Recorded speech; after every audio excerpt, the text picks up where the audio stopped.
په اول ځل به ستاسو د پیډاګاجي سره مینه پیدا شي. د پیډاګاجي سل سوالونه یاد کا او په ټیسټ کې پوره نمبر واخله. په مخکینی ویډیوز کې ما ستاسو د پیډاګاجي په منځ کې مینه محبت پیدا کړی وو او مونږ ته ستاسو د طرفه ډېر ښه ریسپانس او د مینې اظهار راغلی وو. مونږ ته ستاسو د طرفه ډېر ښه کمنټس راغلي دي، لکه په هغې کې یو څو کمنټس مونږ راخلو. د یو ملګری وایي په ژوند کې په اول ځل په پیډاګاجي پوهه شوم.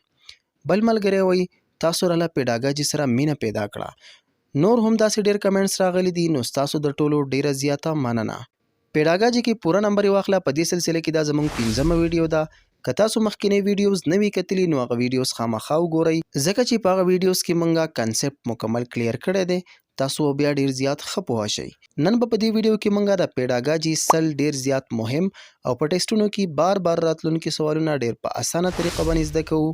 نننۍ ویډیو ډېره زیاته مهمه ده، نو راځئ چې خپل نننی سبق شروع کړو. السلام علیکم and welcome to تیروي اکیډمي. د پیډاګاجي په سل سوالونو کې اولنی سوال دی: فارمل ایجوکیشن is mostly delivered through. فارمل ایجوکیشن رسمي تعلیم زیاتره ډیلیور کیږي، ورکولی کیږي د څه په ذریعه باندې؟ نو موږ سره اپشن دی: ټي وي، سکول، مارکیټ بازار، فرینډز ملګري. د څه په ذریعه باندې رسمي تعلیم ورکولی کیږي؟ نو په دې کې صحیح اپشن دی موږ سره سکول، ځکه چې فارمل ایجوکیشن د سکول، کالج، یونیورسټۍ تعلیم ته فارمل ایجوکیشن وایي. د ایجوکیشن تعلیم قسمونه موږ په مخکینی ویډیو کې تفصیلا بیان کړي دي، چې په هغې کې یو فارمل ایجوکیشن دی، د سکول، کالج، یونیورسټۍ تعلیم چې کوم ته رسمي تعلیم ویل کېږي. ان فارمل ایجوکیشن دی کوم چې د عام ژوند نه موږ ته ایکسپیرینس، تجربه میلاویږي، موږ ته زده کړه میلاویږي، موږ د عام ژوند نه زده کړه کوو، تجربه حاصلو، نو دی ته ان فارمل ایجوکیشن ویل کېږي. او دریم قسم دی نان فارمل ایجوکیشن. نان فارمل ایجوکیشن هغې ته وایي چې هغه موږ ته د ټریننګونو په ذریعه باندې میلاویږي، یعنی د سکول، کالج، یونیورسټۍ د تعلیم نه علاوه وي مختلف قسمه ټریننګز نه چې موږ ته کوم زده کړه میلاویږي، نو دی ته موږ نان فارمل ایجوکیشن وایو. نو فارمل ایجوکیشن ورکولی کیږي د سکول په ذریعه باندې، نو دې کې صحیح اپشن موږ سره بی دی، سکول. دویم سوال دی: which is a characteristic of informal education. په دې لاندې کې کوم یو د informal education خصوصیت دی؟ مطلب کومه داسې یو خبره ده په دې لاندې کې چې هغه انفارمل ایجوکیشن کې راځي، غیر رسمي تعلیم کې راځي؟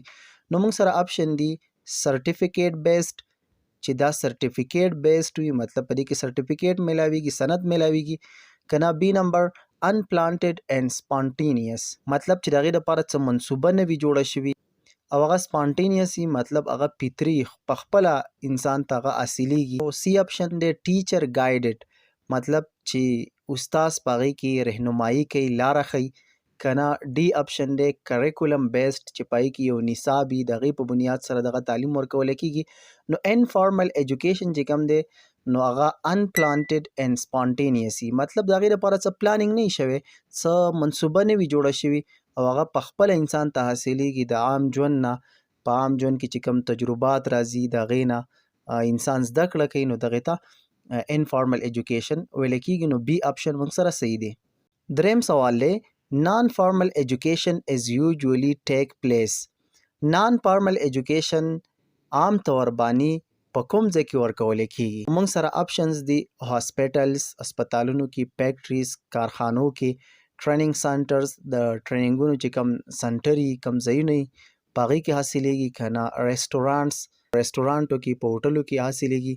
نو نان فارمل ایجوکیشن د ټریننګز په ذریعه باندې چې کوم تعلیم ورکولی کېږي، نو دغې ته نان فارمل ایجوکیشن وایي. نو په دې کې موږ سره سی اپشن صحیح دی ټریننګ سنټرز، چې دا د ټریننګونو چې کوم سنټر وي په هغې کې حاصلیږي.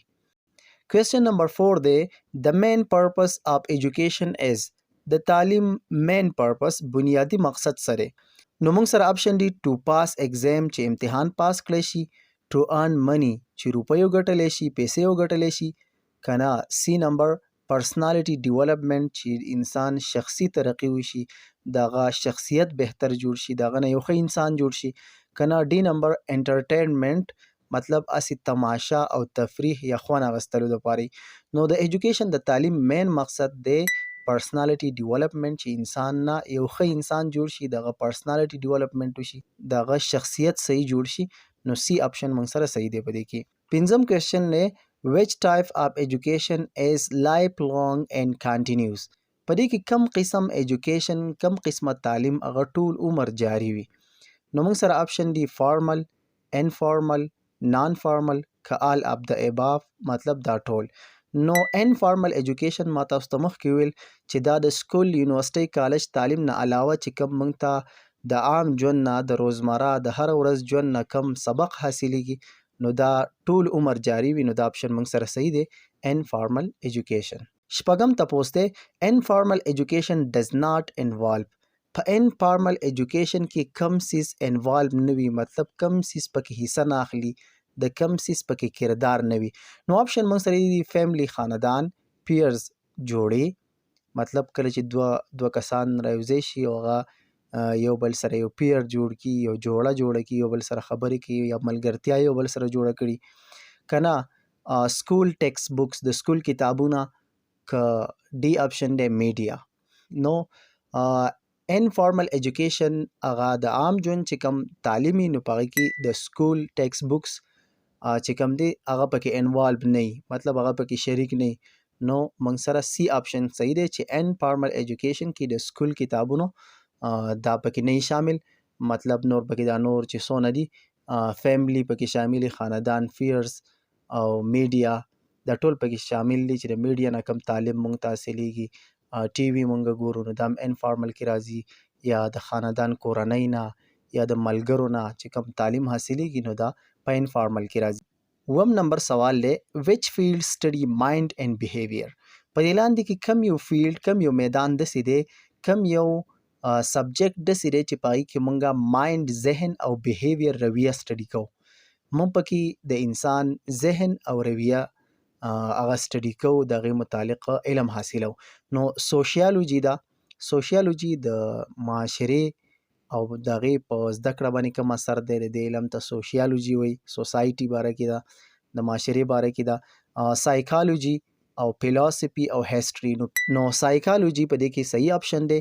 سایکالوجي د ذهن او د رویې زده کړې ته سایکالوجي ویل کېږي.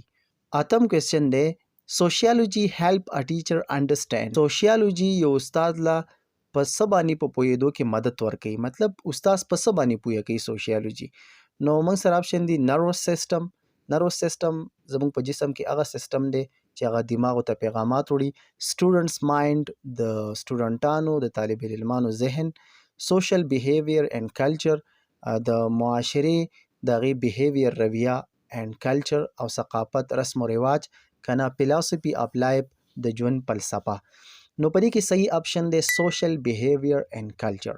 سوشیالوجي موږ ته په معاشرې کې چې کومې رویې دي او کوم رسم و رواج دی د هغې په باره کې، په هغې باندې په پوهېدو کې موږ له مدد راکوي. نهم سوال دی فلسفي اینډ ایجوکیشن پرووایډز. فلسفه په تعلیم کې موږ له راکوي، موږ ته پرووایډ کوي. څه شی موږ له راکوي؟ نو موږ سره اپشن دی پریکټیکل سکلز، چې کوم پریکټیکل عملي طور باندې چې کوم هنر کېږي هغه موږ ته راښیي، هغه موږ له راکوي کنه. ساینټیفیک ډیټا، ساینسي ډیټا موږ له راکوي، مواد راکوي. که ایجوکیشنل ایمز اینډ ویلیوز، د تعلیم مقصد او د هغې اقدار، آداب دا موږ ته ښیي، طریقې دا موږ ته ښیي کنه. لیسن پلان، د سبق دپاره منصوبه بندي دا موږ ته ښیي. نو فلسفي په مخکینی ویډیوز کې موږ تفصیلا دا ټاپکس ایکسپلین کړي دي، تاسو بیا مخکینی ویډیو خامخا وګورئ ځکه چې هلته به تاسو کنسپټ مکمل کلیر شي. نو په دې کې صحیح اپشن دی ایجوکیشنل ایمز اینډ ویلیوز. فلسفي په تعلیم کې موږ له، فلسفه په تعلیم کې موږ ته ښیي چې د ایجوکیشن ایمز څه دي، مقاصد څه دي، او ویلیوز اقدار، آداب دا څه دي. نو دا و نهم نمبر سوال. لسم نمبر سوال دی who is called the father of psychology. د سایکالوجي پلار چاته ویل کېږي؟ نو هغه یو کس چې هغه په یو فیلډ کې، په یو سبجیکټ کې، په یو میدان کې ښه کارکردګي کړې وي او هغې په هغه میدان کې ډېر زیات خدمات کړي وي، نو هغې ته د هغه سبجیکټ او د هغه میدان پلار ویل کېږي. نو موږ سره اپشن دی پلیټو، ویلهم وونت، که جان لوکی، که سکینر. نو صحیح اپشن دی ویلهم وونت. ویلهم وونت دته فادر اف سایکالوجي ویل کېږي، د سایکالوجي پلار. 11 سوال دی د اکیډمیک ډیسپلین that deals with values and logic is هغه academic discipline هغه سبجیکټ تعلیمي چې هغه تعلق ساتي د ویلیوز سره د اقدارو سره د آدابو سره او د لاجیک سره مطلب د منطق سره د دلیل سره د ثبوت سره د دې سره تعلق ساتي نو هغه کم یو اکیډمیک ډیسپلین دی کم یو سبجیکټ دی نو لاندې موږ سره اپشن دی سایکالوجي سوشیالوجي فلسفي بیالوجي نو فلسفي فلسفه کې موږ ویلیوز اقدار آداب طریقې او دغه شانتي لاجیک منطق دلیل دا سټډي کو د دې مطالعه کو د دې سره تعلق ساتي نو فلسفي به دي کې صحیح اپشن دی 12م سوال دی which subject studies human relationship and society په دې لاندې کې کم یو سبجیکټ کم یو مضمون د انسان او د دغې د معاشري تعلق مونږ ته ښیي نو اپشن مونږ سره دی فلسفي سایکالوجي سوشیالوجي اکنامکس وایي معاشیات ته چې په یو ملک کې څومره پیداوار کیږي او د هغې کنزمپشن یعنی د هغې خرج څومره کیږي د دې ټول حساب کتاب ته اکنامکس وایي نو موږ سره صحیح اپشن دلته سوشیالوجي مونږ ته د انسان او د هغې د معاشرې تعلق ښیي 14م کوېسچن دی د کریکولم آفیشلی تاٹ ان کلاس از هغه کریکولم چې هغه آفیشلی د حکومت د طرفه ورښودل کیږي په کلاسونو کې مطلب د حکومت د طرفه هغه په لیکلی شوي فارم کې هغه لیکلی شوی لکه کتابونه دي دغه شانتي سلیبس دی نو دا په کوم یو کې راځي په کوم یو کریکولم کې راځي د کریکولم پوره ډیټیل یعنی د نصاب تعلیم پوره ډیټیل هغه موږ بیان کړی دی پوره تفصیلا بیان کړی په مخکینی ویډیو کې هغه ویډیو تاسو وګورئ کریکولم او د هغې قسمونه موږ تفصیلا بیان کړي دي دلته به زه صرف تاسو ته دومره ووایم چې کریکولم په یو څو قسمه دی یو دی فارمل کریکولم چې هغې ته رسمي نصاب تعلیم ویل کیږي چې هغه کم لیکلی شوی دی سکول کې کم کتابونه دي د حکومت د طرفه کم سلیبس دی کم ټایم ټیبل دی نو دا ټول په فارمل کریکولم کې راځي بل دی ان فارمل کریکولم یا هغې ته هیډن کریکولم هم ویل کېږي پټ کریکولم پټ نصاب تعلیم هغه دا دی چې د کلاس روم نه بهر سټوډنټان چې کم څه زده کوي یا د سکول د ماحول نه چې ماشوم کم زده کړه کوي کم ډیسپلن زده کوي یا آداب اخلاق زده کوي نو دا په هیډن کریکولم کې راځي او بل دی اکټیویټي بیسډ کریکولم یا کو کریکولم هم هغې ته ویل کېږي چې په هغې کې سپورټس راځي او هغه اکټیویټیز چې هغه د سکول د کتابونو او د هغې نه بهر وي او هغه پریکټیکل وي مطلب په هغې کې ماشوم یو پریکټیکل یو جسمانی کار کوي په خپلو لاسو خپو باندې او هغې نه زده کړه کوي نو دغې ته کو کریکولم ویلی کېږي نو دا شارټلی ما تاسو ته ایکسپلین کړه او تفصیل دپاره تاسو مخکینی ویډیو وګورئ نو دلته موږ سره صحیح اپشن دی فارمل کریکولم هغه کریکولم چې هغه د حکومت د طرفه او کلاس کې ښودل کېږي ماشومانو ته نو دې ته فارمل کریکولم ویلی کېږي 14م کوېسچن دی curriculum that involves extra curricular activities هغه کریکولم چې پای کې ایکسټرا کریکولر اکټیویټیز مطلب د کریکولم نه علاوه چې کوم اکټیویټیز پکې لکه سپورټ شو لوبې شوي دغه شانتي ایکسپریمنټ تجربې شوي نو دا په کوم یو کې راځي نو موږ سره اپشن دی کو کریکولر کنه کور کنه ووکیشنل او بل دی ټیکنیکل نو دا راځي په کو کریکولر کې او دغه شانتي د اوکیشنل ویل کېږي پیشورانه مطلب د پیشې په تور چې ته پریکټیکل یو سکل زده کې یو هنر زده کې نو دا بیا په اوکیشنل کې راځي مخکې دا روان دی د دې باره کې MCQs 15م کوېسچن دی هیډن کریکولم از پټ کریکولم دی څه شی دی نو اپشن دی موږ سره انټینشنلی تاٹ چې هغه په اراده باندې ورښودل کېږي هغې دپاره باقاعده اراده وشي چې یاره زه به دا څیز ماشومانو ته ښیمه کنه ریټن ان بوکس په کتابونو کې چې څه لیکلی شوي دي دې ته وایي کنه لرنینګ تھرو سکول انوایرمنټ د سکول د ماحول نه چې کومه زده کړه کېږي نو دا هیډن کریکولم دی پټ کریکولم دی پټ نصاب تعلیم دی کنه تاٹ آنلاین چې کوم آنلاین ښودل کېږي دا هیډن کریکولم دی نو صحیح اپشن دی موږ سره د سکول د ماحول نه چې کومه زده کړه کېږي نو دا هیډن کریکولم دی دا پټ کریکولم دی 14م نمبر کوېسچن دی د نل کریکولم مینز د نل کریکولم مطلب څه دی نل مطلب دی منسوخ شوی باطل شوی چې یو څیز صحیح نه نو موږ سره اپشن دی آل سبجیکټ تاٹ ټول هغه مضامین چې ښودل کېږي دې ته نل کریکولم وایي که نه what is not taught هغه څه چې هغه نه ورښودلی کېږي ماشومانو ته هغه نښې او دغه شانتي unofficial syllabus چې کوم د حکومت د طرف نه یو نصاب نه هغه کنه ډیلی هومورک روزانه هومورک د کور کار نو په دې کې صحیح اپشن دی what is not taught هغه چې نه ښودلی کېږي هغه څیزونه چې نه ورښودلی کېږي یا هغه به ته نښې ماشومانو ته نو دغه ته نل کریکولم ویل کېږي ولسم نمبر کوېسچن دی کریکولم فوکسینګ آن پریکټیکل سکلز از هغه کریکولم چې هغه په پریکټیکل په عملی هنر باندې هغه فوکس کوي په هغې باندې توجه کوي هغې سره تعلق ساتي دې ته څه ویلی کېږي نو اپشن دی موږ سره فارمل اوکیشنل هیډن نل نو په دې کې اوکیشنل چې کوم کریکولم دی نو دا فوکس کوي په پریکټیکل سکل باندې په عملی هنر باندې اتلسم کوېسچن دی which curriculum helps student learn values without being taught directly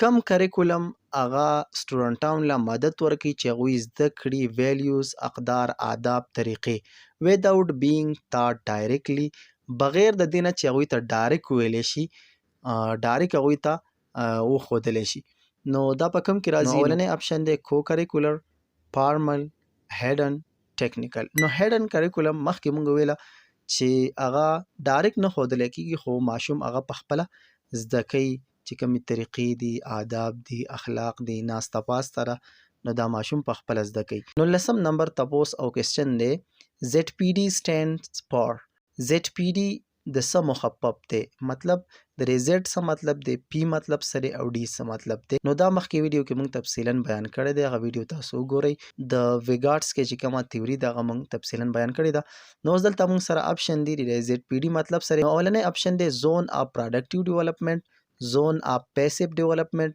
زون اف پروکسیمل ډیولپمنٹ زون اف پریکټیکل ډیولپمنٹ نو په دې کې صحیح اپشن دی زون اف پروکسیمل ډیولپمنٹ د زیډ پی ډي دا مطلب دی شلم نمبر کوېسچن دی لرننګ ان زیډ پی ډي هیپنز بیسټ وذ په زیډ پی ډي کې زون اف پروکسیمل ډیولپمنٹ کې زده کړه بهترینه کېږي د څه په ذریعه باندې نو زیډ پی ډي زون اف پروکسیمل ډیولپمنٹ به زه تاسو ته شارټ بیان کوم د دې تفصیل دپاره تاسو مخکینی ویډیو ګورئ زون اف پروکسیمل ډیولپمنٹ دا ویګارډس کې پیش کړی دی دا یو سایکالوجیسټو هغه دا پیش کړی دی او هغه دا ویلی دی چې زون اف پروکسیمل ډیولپمنٹ دې ته وایي چې یو ماشوم یو زده کړه په خپله کولی شي او ځینې داسې څیزونه وي چې هغه ماشوم په خپله سټوډنټ په خپله نشي زده کولی نو د دې په منځ کې چې کوم ګیپ دی یعنې هغه څیزونه چې ماشوم په خپله زده کولی شي او هغه څیزونه چې ماشوم نشي زده کولی د دې په منځ کې چې کوم ګیپ دی نو دغې ته زون اف پروکسیمل ډیولپمنٹ ویلی کېږي نو مطلب په دې کې هغه څیزونه چې ماشوم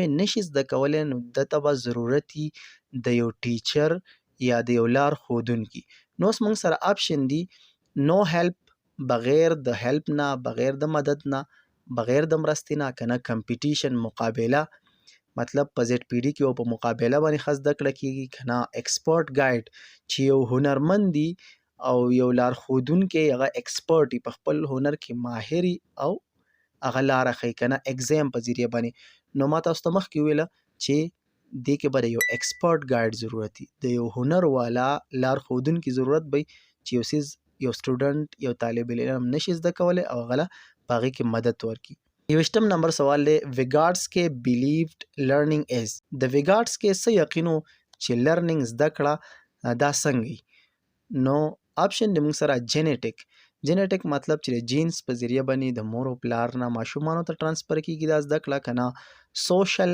اینډ انټریکټیو مطلب چې دا د معاشرې نه او د انټریکشن نه د خلکو سره د تعلق نه زده کړه حاصلېږي که نه انډیویجول اونلی مطلب د یو فرد د یو کس د خپل ځان نه په خپله یوازې زده کړه کولی شي که نه فزیکل اونلی صرف هغه جسمانی طور زده کړه کولی شي نو ویګارډس کې یو تیوري پیش کړې ده سوشل کنسټرکټیویزم تیوري نو هغه دا ویلی دی چې سوشل انټریکشن نه زده کړه کېږي نو سوشل اینڈ انټریکټیو سی نمبر اپشن موږ سره صحیح دی 22 نمبر سوال لی سکیپ فولډنګ مینز د سکیپ فولډنګ څه مطلب دی سکیپ فولډنګ هم ویګارډس کې پیش کړی دی او سکیپ فولډنګ ویل کېږي مخکې ما تاسو ته ویلي چې کله په یو کور کې کار کېږي هغې ته قوازه جوړه شي هغه جال ورته جوړ شي په هغې باندې هغه کس ودرېږي او ریفیر کوي چې کوم ځای کې مرمت یا هغه ځای ټیک کوي نو مطلب دا یو سپورټ دا یو سپورټ یې ځان ته جوړ کړی او په هغې باندې کار کوي، بیا وروسته هغه لرې کړی شي. نو سکیپ هولډینګ هم دغه مطلب دی چې یو سټوډنټ هغه په خپله یو کار نشي کولی او هغه ته عرضي طور یو سپورټ یو مدد ورکړی شي او وروسته چې هغه بیا کله ایکسپرټ شي تکړه شي نو هغه ته بیا لرې کړی شي. نو دا یې ته سکیپ هولډینګ وایي. نو موږ سره آپشن دی میمورایزینګ یادول په یادو، سټیپ بای سټیپ سپورټ ان لرنینګ مرحله وار مدد ورکول مرسته ورکول په زده کړه کې، که نه لیکل که نه پنیشنګ سزا ورکول. نو سټیپ بای سټیپ سپورټ ان لرنینګ. درشتم سوال دی ویګاټسکی واز فرام. ویګاټسکی سایکالوجیسټ د کوم ځای و؟ د تعلق د کوم ځای سره و؟ نو فرانس، رشیا، یو اس ای، جرمني. نو دا د رشیا سره د تعلق او د روس سره. 24 نمبر کوېسچن دی آبجیکټ فرمننس ډیولپ اینډ. آبجیکټ فرمننس دا ډیولپ کیږي دا جوړیږي دا په کم یو سټیج کې؟ نو دلته مختلف سټیجز راوړي دي. نو دلته به زه تاسو ته لږ د دې تفصیل بیان کړم. د دې سوالونو نه مخکې دا تفصیل لږ ضروری دی. نو خپل سوال له واپس راځو، خو دا لږ تاسو زده کوئ. مخکینی ویډیو کې د دې پوره تفصیل مونږ بیان کړی دی. هغه ویډیوز بیا تاسو لازمي وګورئ، تاسو بیا ډیر زیات ښه پوه شئ، تاسو به کلیر شئ په دې خبرو باندې. خو اوس دلته صرف دومره یاد کړئ چې فیجټ یو سایکالوجیسټ و، هغه د انسان د ذهن د ودې د ذهن د ترقۍ سټیجز پیش کړي دي، مرحلې پیش کړي دي. په هغې کې اولنی دی 4 مرحلې پیش کړي دي. په هغې کې اولنی دی سنسري موټر سټیج چې هغه د پیدایش نه واله د 2 کالو پورې، او په دې کې ماشوم هغه په خبره باندې صحیح نه پوهیږي او هغه صرف د کارونو په ذریعه باندې د خپل احساساتو په ذریعه باندې هغه زده کړه کوي. نو دا سنسري موټر سټیج دی. دغه شانتې دویم سټیج دی پری اپریشنل سټیج چې دا د 2 کالو نه واله د 7 کالو پورې. په دې وخت کې ماشوم په خبره باندې لږ پوهیږي، خو دغه وخت کې ماشوم ایګوسینټریک مطلب هغه د بل په خبره باندې صحیح نه پوهیږي، صرف خپل نظر چې کم دی او خپل سوچ هغې ته فکر کولی شي، خو د بل چا چې کم سوچ دی فکر دی په هغې باندې ځان نشي پوهه کولی سي. دغه شانتې بیا دریم سټیج دی کنکریټ اپریشنل سټیج چې دا د 7 کالو نه واله د 11 کالو پورې.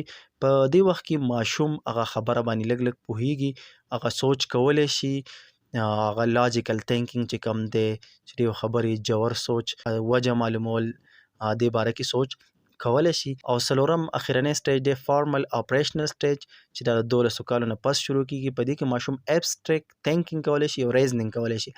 مطلب ماشوم په دې کې هغه څیزونه چې هغه جسمانی طور باندې موجود نه دي لکه محبت، ازادي، انصاف، د دې باره کې سوچ کولی شي. او دغه شانتې په دې کې ریزنینګ کوي، مطلب وجې د څیزونو معلوموي چې دا ولې دا څنګه. نو دا موږ مختصر بیان کو، تفصیل لپاره تاسو مخکینی ویډیو وګورئ. اوس راځو خپل دی ام سی کیو ستاسو سوالونو ته، نو تاسو به اوس ښه پوه شئ. نو سوال دی چې آبجیکټ فرمننس ډیولپ اینډ چې د سیزونو مستقلواله دا ډیولپ کیږي دا ترقی کوي، مطلب په دې باندې ماشوم پوهیږي په کم سټیج کې په کم حالت کې.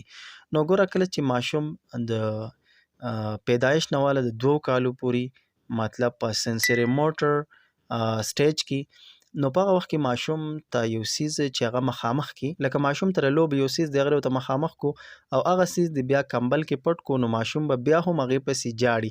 مطلب هغه څیز هغه ته ښکاري نه، خو هغه یو پیر لیدلی دی، نو په هغه کې دا سوچ ډیولپ شوی دی، دا سوچ پکې جوړ شوی دی چې یاره دا څیز موجود دی، نو هغه به بیا هم په هغې څیز پسې جاړي څو پورې چې هغه تا ورکړی نه وي، که هغه د کمبل نه لاندې هم وي. نو دغې ته آبجیکټ فرمننس وایي، د څیز د یو څیز مستقلوالی. دا ډیولپ کیږي په کم سټیج کې؟ نو پری اپریشنل سټیج دی، سنسري موټر دی، کنکریټ اپریشنل، فارمل اپریشنل. په دې کې صحیح اپشن دی سنسري موټر چې کوم د پیدایش نه واله 2 کالو پورې. 15 نمبر کوېسچن او تپوس دی ایګوسنټریزم از موسټ کامن اینډ. مخکې مونږ ویل چې ایګوسنټریزم یا ایګوسنټریک دی ته وایي چې ماشوم صرف خپل سوچ کوي او د بل خبرې ته سوچ نشي کولی سي، نو دی ته ایګوسنټریزم وایي. نو دا په کم سټیج کې کامني؟ نو په دې کې موږ سره سټیجز دي کنکریټ اپریشنل، سنسري موټر، فارمل اپریشنل او پری اپریشنل.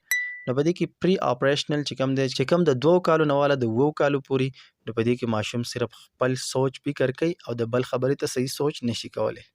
26 نمبر کوېسچن دی کنورسیشن از انډرسټوډ اینډ. ماشوم په کنورسیشن په خبرو اترو باندې پوهیږي په کم سټیج کې په کم حالت کې؟ نو پری اپریشنل دی، سنسري موټر، کنکریټ اپریشنل فارمل اپریشنل. نو په دې کې صحیح اپشن دی کنکریټ اپریشنل چې کوم د 2 کالو نه والا د 11 کالو پورې په دې کې ماشوم په خبره باندې پوهیږي. دا شانتي ویشتم کوېسچن دی ابستریکټ تھینکینګ سٹارټ ان.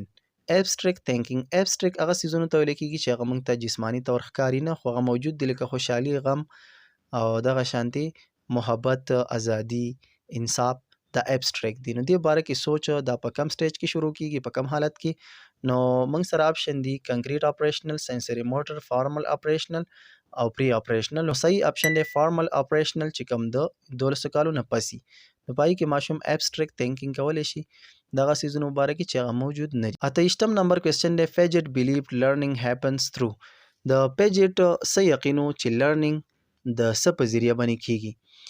نو موږ سره آپشن دی ابزرویشن، مشاهده، یعنی یو څیز په غور سره کتل، سوشل انټریکشن د معاشرې سره تعلق، ایکسپلوریشن اینڈ ایکسپیرینس. ایکسپلوریشن کول مطلب تلاش کول، یو څیز باره کې ریسرچ کول، هغه کتل. دا شانتي ایکسپیرینس تجربې په ذریعه باندې. کنه اخیرنی آپشن دی پنشمنټس، د سزا په توګه باندې، د سزا په ذریعه باندې. نو د پیجټ دا یقینو چې د ایکسپلوریشن او د ایکسپیرینس په ذریعه باندې انسان زده کړه کولی شي او زده کړه د دې په ذریعه باندې کیږي چې د یو څیز باره کې تلاش وشي، ایکسپلور شي هغه څیز وکتی شي او دغه شانتي ایکسپیرینس تجربې نه زده کړه حاصلیږي. دغه شانتي یو کم 30 نمبر کوېسچن دی لاجیکل تھینکینګ سٹارټس ان.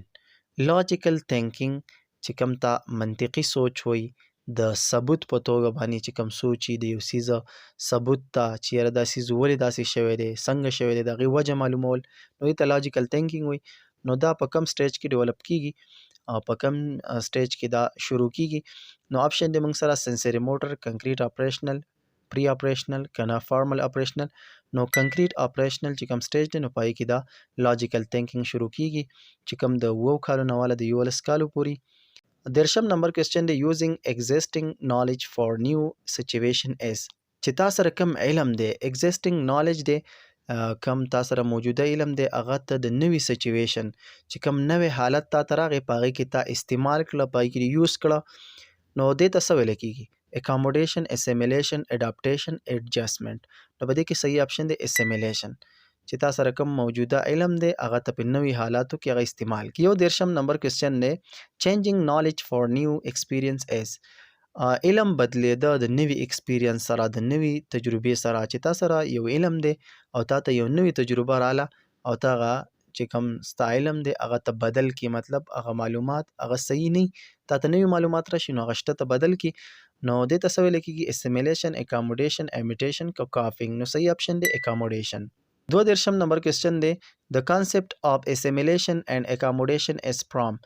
دا اسیمیلیشن او اکاموډیشن چې کوم تا ادغام او تعدیل دا د چا سره تعلق ساتي؟ مطلب دا د کم یو سایکالوجیسټ ساینټیسټ سره تعلق ساتي. نو آپشن دی موږ سره ویګارډس کې، میسلو، سکینر، فیجټ. نو فیجټ سره تعلق ساتي. دا فیجټ دا پیش کړي دي اسیمیلیشن او بل اکاموډیشن. اسیمیلیشن دې ته وایي چې تا سره کوم معلومات موجود دي هغه ته په نوي حالاتو کې استعمال کړي، او اکاموډیشن دې ته وایي چې ته خپل هغه ایکسپیرینس او هغه نالج بدل کړي د نوي ایکسپیرینس سره، چې تا ته کوم نوی ایکسپیرینس راشي، نوي معلومات راشي، د هغې سره بدل کړي. نو دا تعلق ساتي د فیجټ سره، د یو سایکالوجیسټ ور دې سره دا تعلق ساتي. 33 نمبر تپوس دی when a child adjust an old concept to fit a new situation it's. چې کله ماشوم هغه زوړ کنسپټ، زوړ تصور هغه په نوي حالاتو کې استعمال کی یا زوړ علم هغه په نوي حالاتو کې استعمال کی، نو دې ته څه وایي؟ ریپیټیشن، که کنډیشنینګ، اکاموډیشن، میمورایزیشن. نو اکاموډیشن صحیح آپشن دی، مخکې مونږ وویل. دا شانتي بل کوېسچن دی آپرینټ کنډیشنینګ از بیسډ آن. آپرینټ کنډیشنینګ چې کوم دی دا د څه په بنیاد سره؟ نو آپرینټ کنډیشنینګ او دغه شانتي بل دی کلاسیکل کنډیشنینګ، دا بیهیویریزم تیورۍ سره تعلق ساتي. دا مونږ ویلی دي. نو موږ سره آپشن دی ابزرویشن، مشاهده کول، یو څیز په غور سره کتل، سټیمولس اینډ ریسپانس. سټیمولس وایي یو څیز په تا باندې اثر وکړي او ته هغې ته کوم ریسپانس وکړي، رد عمل وکړي د هغې په نتیجه کې، نو دې ته سټیمولس اینډ ریسپانس وایي. او بل دی ریوارډ اینډ پنشمنټ، انعام او سزا، سزا او جزا. دغه شانتي لاجیکل ریزنینګ، منطقي وجه معلومول، ثبوت معلومول. نو په دې کې کوم یو آپشن صحیح دی؟ نو ریوارډس اینډ پنشمنټ د آپرینټ کنډیشنینګ کې راځي چې کوم د بیهیویریزم تیوري یې څه ده او د بي اف سکینر پیش کړی او مخکې تفصیل موږ د دې بیان کړلی په مخکینی ویډیوز کې هغه ویډیو تاسو بیا لازمي وګورئ. دغه شانتي 35 نمبر کوېسچن دی سکینر از فیمس فار. سکینر یو سایکالوجست دی دا د څه په باره کې مشهور دی د څه شی پیش کړی دی نو کلاسیکل کنډیشنینګ دی آپرینټ کنډیشنینګ دی سوشل لرنینګ او دغه شانتي انسایټ لرنینګ نو صحیح اپشن دی آپرینټ کنډیشنینګ دا بی اف سکینر پیش کړی دی. 36 نمبر کوېسچن دی نیگیټیو ری انفورسمنٹ مینز. نیگیټیو ری انفورسمنٹ څه ته وایي نو اپشن دی موږ سره ګیوینګ پنشمنټ سزا ورکول دا شانتي ریمووینګ انپلیجنټ تھنګ چې یو څیز هغه انپلیجنټ دی هغه صحیح نه دی او هغه لرې کړی شي د چا یوه رویه دغه ښه نه ده او هغه د هغې نه لرې کړی شي دې ته وایي که نه سکولډینګ ته وایي چاته بدې ردې ویل یا ایډینګ سمثینګ بیډ یو غلط چیز ایډ کول هغه شاملول نو صحیح اپشن دی ریمووینګ انپلیجنټ تھنګ چې یو څیز خراب دی هغه د چا د رویې نه لرې شي نو دې ته نیګیټیو ری انفورسمنټ وایي. 37 نمبر کوېسچن دی پنشمنټ از یوزډ ټو. پنشمنټ سزا د سره لپاره استعمالیږي انکریز ا بیهیویر چې یو رویه زیاته شي سپورټ ا چایلډ یو ماشوم ته سپورټ مدد میلاو شي که ډیکریز انوانټډ بیهیویر چې یو بیهیویر هغه ښه نه دی هغه پکار نه دی او هغه کم کړی شي یو رویه ده او هغه صحیح نه ده چې هغه کمه کړی شي که نه ریوارډ ا چایلډ یو ماشوم له انعام ورکړی شي نو پنشمنټ یې د دې لپاره چې یو کس یو خراب بیهیویر وکړو او هغه کم کړی شي مطلب یو چا غلطي وکړه هغه کم کړی شي نو دا سزا په وجه باندې کمیږي. 38 نمبر 38 نمبر کوېسچن دی سکینر یوزډ وچ انیمل اینډ ایکسپیریمنټس.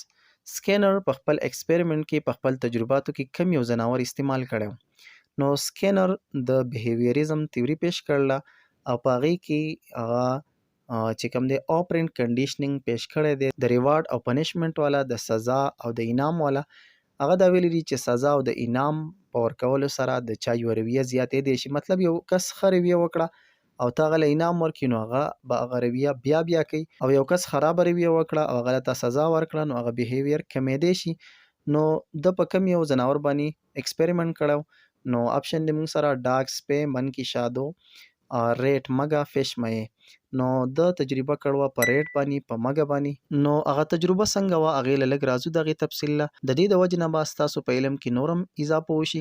د بی اف سکینر چې کوم سایکالوجست و د داسې چل کړی چې هغه یو وږې مګه هغه راوستله چې هغه وږې شوې وه او هغه یې په یو ډبي کې بنده کړه او هغې ته به سکینر باکس وایه په هغه ډبي کې بنده کړه او په هغې کې داسې یو بټن ولګوله یو لیور یې ولګاو چې په هغې باندې زور کول نو خوراک به راولیدو مطلب هلته ورته خوراک کېښودو او هغه بټن یې ورته ولګوله چې هغه بټن پریس کړی شي هغې باندې زور کړي نو خوراک دانې راولیږي نو دا مګه چې کله په دې ډبي کې پرېښوده نو دا مګه په دې ډبي کې اخوا دېخوا تله زر نو په خطا کې هغه په دغه بټن باندې دغه لیور چې کوم لګولی و په دې باندې زور کړه نو دانې راولوېدې نو چې بار د مګې دغه شانتې چل وکړو نو د دانې به راولېدې نو مګې ته پته ولګېده چې د دې سیس په دبا وهلو سره د دې بټنې په دبا وهلو سره په دې باندې په زور کولو سره ماته دانې میلاویږي انعام راته میلاویږي نو بار باغې بیا دغه شانتې کول او دا چل هغې زده کو نو دا سکینر چې کوم سایکالوجست و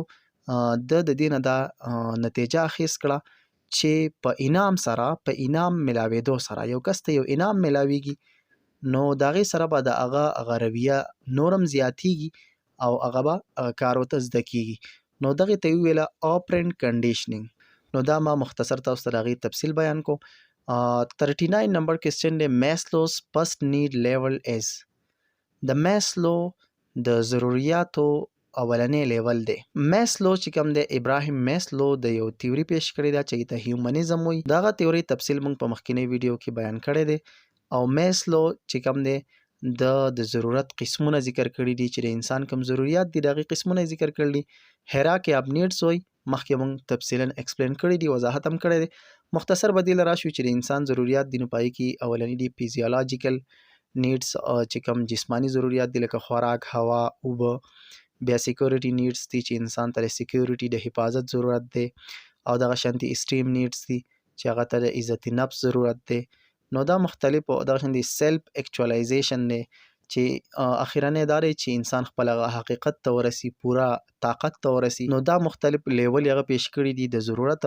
نو په هغې کې اولنی کوم یو دی، نو موږ سره اپشن دی اسټیم چې کوم عزت نفس دی د هغې ضرورت، که نه سیفټي د حفاظت، فیزیولوژیکل جسمانی، که نه بلانګینګز د تعلق. نو په دې کې صحیح اپشن دی فیزیولوژیکل. اولنی چې کوم ضرورت دی هغه فیزیولوژیکل جسمانی دی، هغه د خوراک، د هوا، د اوبو د دې ضرورت دی. نو دا اپشن موږ سره صحیح دی.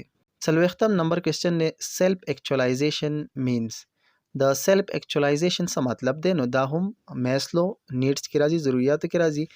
نو اپشن دی موږ سره سیفټي فرام ډینجر، د خطرې نه حفاظت، فولفلمنٹ اف پوټینشل، چې پوټینشل طاقت هغه پوره شي، هغه خپل فیک او خپل هغه اعلی مقام ته ورسي، نه ایټینګ فوډ خوراک کول، ارنینګ منی روپۍ ګټل، پیسې ګټل. نو په دې کې دی فولفلمنٹ اف پوټینشل، چې طاقت هغه خپل اخرني حد ته ورسي، انسان خپل هغه حقیقت ته ورسي او هغه پیک ته ورسي او په دنیا کې یو بدلون راولي. نو دا چې کوم دی اپشن موږ سره صحیح دی. بی نمبر اپشن په دې کې ټیک دی. 41 نمبر کوېسچن دی which is a safety need. په دې لاندې کې کوم یو سیفټي نیډ دی، د حفاظت ضرورت دی؟ نو اولنی فوډ خوراک، شیلټر پناهګاه، د پناه ځای، فرینډشپ دوستی، لب محبت. نو په دې کې شیلټر پناهګاه دا د حفاظت ځای، نو دا اپشن په دې کې ټیک دی. 42 نمبر کوېسچن دی اسټیم نیډز انکلوډ. اسټیم نیډز کې شامل دي عزت نفس چې کوم دی په دې کې شامل دي څه؟ ریسپیکټ اینڈ ریکګنیشن، عزت او خپل یو پہچان جوړول، خپل یو پیژنګلو جوړول، که نه بریتینګ ساه اخیستل، او سیفټي حفاظت، هنګر لوږه. نو په دې کې شامل دی ریسپیکټ اینڈ ریکګنیشن. اسټیم نیډز کې ریسپیکټ، عزت او ریکګنیشن، خپل یو مقام جوړول، دا پکې شامل دي. 43 نمبر کوېسچن دی میسلوز belong to which theory. میسلو د کومې تیوري سره تعلق ساتي، مطلب د کومه تیوري پیش کړې ده؟